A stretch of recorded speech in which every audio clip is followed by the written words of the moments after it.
Bonjour et bienvenue, voici la deuxième vidéo d'une série de 4 portant toutes sur l'éclairage.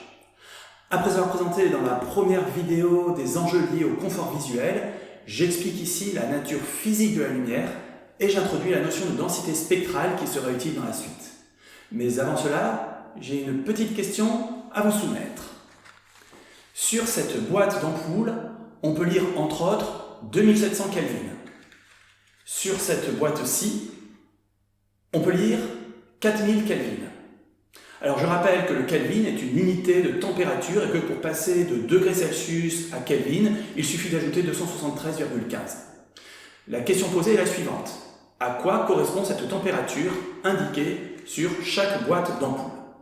À la température de l'ampoule lorsqu'elle éclaire, réponse 1. À la température maximale que peut supporter cette ampoule sans risquer d'être endommagée, réponse 2. À la température d'un objet mat et inerte qui émet, sous l'effet de cette température, une lumière de la même couleur, réponse 3. Mettez votre réponse en commentaire de la vidéo, comme ça je pourrai savoir ce que vous avez répondu. La bonne réponse sera donnée à la fin de la vidéo. Passons dès à présent à la description physique de la lumière. À la question « Qu'est-ce que la lumière ?», la première réponse est bien sûr « La lumière est ce qui est à l'origine de la sensation visuelle ». Nous allons maintenant aller au-delà de cette première définition. Alors, vous savez probablement déjà que la lumière est un rayonnement électromagnétique qui se propage en ligne droite dans le vide et dans l'air à une vitesse qui vaut 300 000 km par seconde. Un rayonnement électromagnétique est constitué d'une ou plusieurs vibrations électromagnétiques qui se superposent et qui sont chacune caractérisées par une fréquence que l'on exprime souvent en Hertz. C'est le nombre de fois que la vibration se répète durant une seconde en un endroit fixe, et un flux énergétique qui est associé à l'amplitude de la vibration. C'est l'énergie traversant chaque seconde un plan fixe et perpendiculaire à la direction de propagation. Il s'agit donc d'une puissance que l'on exprime en watts. La longueur d'onde est la distance qui sépare deux crêtes consécutives de la vibration. Dans le vide ou dans l'air, la fréquence f est reliée à la longueur d'onde dans le vide, lambda, par la relation lambda est égal à c divisé par f, où c est la vitesse de la lumière. Le spectre des longueurs d'onde possibles pour une vibration électromagnétique est très large, ce qui correspond à des propriétés très différentes du rayonnement. Les plus petites longueurs d'onde, inférieures à 5 picomètres, c'est-à-dire 10 puissance moins 12 mètres x 5, correspondent aux rayons gamma. Ils proviennent essentiellement de réactions nucléaires. Viennent ensuite les rayons X de longueur d'onde comprises entre 5 picomètres et 10 nanomètres. C'est dans cette gamme de dimensions que se trouve la taille des atomes. Lorsque des rayons X traversent la matière, ils sont partiellement absorbés et l'absorption dépend de la densité de la matière traversée. Ceci permet d'avoir une information sur l'intérieur des objets qu'ils traversent. Ils sont très utilisés pour l'imagerie médicale et le contrôle non destructif. Puis, le rayonnement ultraviolet, dont la longueur d'onde est comprise entre 10 nanomètres et 380 nanomètres, ces longueurs d'onde correspondent à la taille de la plupart des molécules. Les ultraviolets sont la cause du bronzage de la peau, mais ils sont nocifs pour la santé et néanmoins nécessaires à petite dose régulière pour la synthèse de la vitamine D. Le rayonnement visible concerne les longueurs d'onde comprises entre 380 nanomètres et 750 nanomètres, on en reparle dans un instant. L'infrarouge concerne les longueurs d'onde comprises entre 750 nanomètres et 1 mm, et dans cette gamme de dimensions, on trouve par exemple les globules rouges. Le rayonnement infrarouge est utilisé dans de nombreux domaines, comme dans des systèmes de transmission à courte distance. Les micro-ondes ont entre 1 mm et 30 cm de longueur d'onde. Elles sont utilisées pour la téléphonie mobile, les radars et pour la cuisson. Elles se propagent très bien dans l'atmosphère. Enfin, les ondes radio de longueur d'onde comprises entre 30 cm et 100 000 km, elles se propagent elles aussi très bien dans l'atmosphère et sont très utilisées pour les télécommunications. Tout cela correspond au spectre du rayonnement électromagnétique qui est résumé par ce graphique. Ah oui, notez bien l'échelle logarithmique des longueurs d'onde sur ce graphique.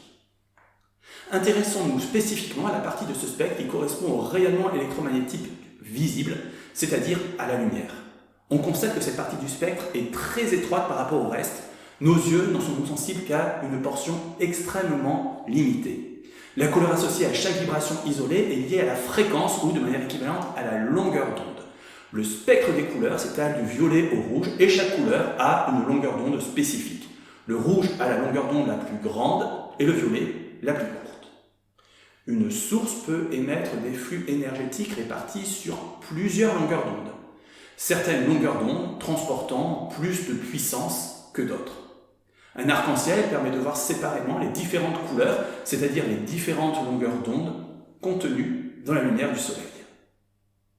C'est aussi le cas des compacts disques qui séparent les différentes longueurs d'onde de la lumière qu'ils reçoivent. Voyons comment caractériser les énergies des différentes longueurs d'onde qui peuvent être contenues dans un même rayonnement électromagnétique.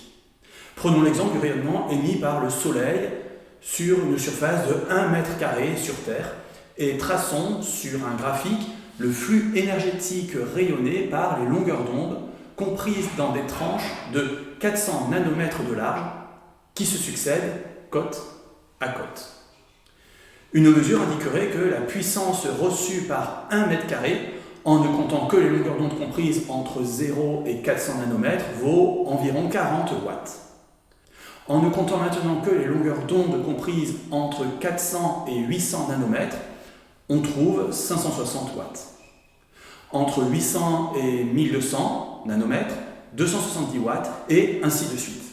On constate que les grandes longueurs d'onde ne transportent quasiment pas d'énergie. La puissance totale, toute longueur d'onde confondue, est bien entendu égale à la somme de toutes ces valeurs. Pour mieux voir les choses, on trace ici des segments horizontaux pour indiquer les valeurs de ces puissances, puis on enlève les points.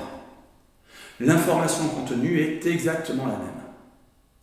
Faisons de même, mais cette fois en prenant des tranches de longueur d'onde non pas égales à 400 nanomètres, mais à 200 nanomètres. On obtient la courbe rose. La valeur totale de la puissance, toute longueur d'onde confondue, est toujours égale à la somme de toutes les valeurs des segments horizontaux. Il faut maintenant ajouter 2 fois plus de valeurs qu'auparavant pour obtenir cette puissance totale. Cette courbe est donc plus basse que la précédente. Alors on peut recommencer en prenant cette fois des tranches de 100 nanomètres de large, on obtient la courbe verte, et encore une fois avec des tranches de 40 nanomètres, puis des tranches de 20, puis de 10 nanomètres. Alors forcément, ces courbes sont de plus en plus basses car à chaque fois, on compte la puissance qui est transportée par une gamme de longueurs d'onde de plus en plus étroite. Et d'un autre côté, on se rend de mieux en mieux compte des détails de la répartition en puissance longueur d'onde par longueur d'onde. On gagne en résolution lorsque la largeur des tranches de longueur d'onde diminue. Pour avoir des courbes dont le niveau global ne dépende pas de la résolution, on trace non pas le flux énergétique transporté par chaque tranche de longueur d'onde, mais ce flux énergétique que l'on appelle delta phi indice E, divisé par la largeur de cette tranche de longueur d'onde, que l'on va appeler delta lambda. La grandeur ainsi obtenue, delta phi E divisé par delta lambda, porte le nom de densité spectrale de flux énergétique du rayonnement. On l'exprime souvent en watts par nanomètre. Le flux énergétique total, qui est la somme de toutes les valeurs de delta phi E, est donc aussi égal à la somme de tous les delta phi E divisé par delta lambda puis multiplié par delta lambda, c'est-à-dire à l'aire situé sous la courbe. Et oui, en calculant l'aire situé sous la courbe de la densité spectrale du flux énergétique, on obtient la valeur du flux énergétique total.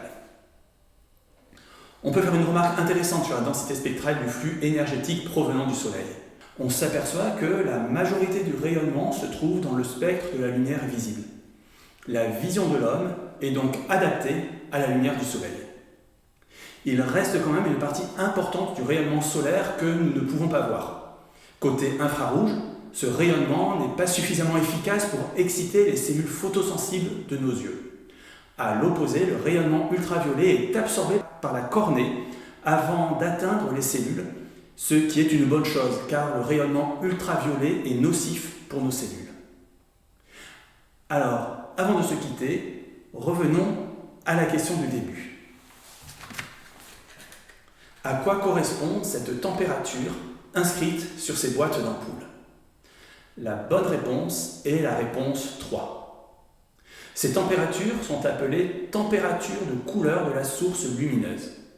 Elles correspondent à la température d'un objet mat et inerte qui émet, sous l'effet de cette température, une lumière de la même couleur. Voici par exemple de l'acier, du charbon et de la lave Ils émettent de la lumière sous l'effet de leur température. Voici ces différentes apparences de couleurs pour différentes températures de couleur.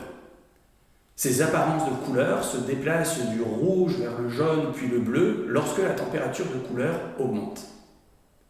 Ces températures de couleur sont le résultat des densités spectrales émises par un objet noir chauffé à une température donnée. En voici des exemples pour un corps donné chauffé à des températures de 3000, 4000, 5000 et 6000 Kelvin. Plus la température est élevée, plus le maximum du spectre se décale vers les petites longueurs d'onde. Pour une source lumineuse quelconque, une même température de couleur peut résulter de deux densités spectrales différentes. La température de couleur d'une lampe n'est donc pas sa température. Un éclairage à diode électroluminescente peut produire une lumière de température de couleur de 6000 Kelvin, alors que la température de la diode elle-même est à peine supérieure à la température ambiante. Dans la prochaine vidéo, nous verrons comment nous percevons la lumière et ses couleurs. Alors, merci pour votre écoute et à bientôt pour cette prochaine vidéo.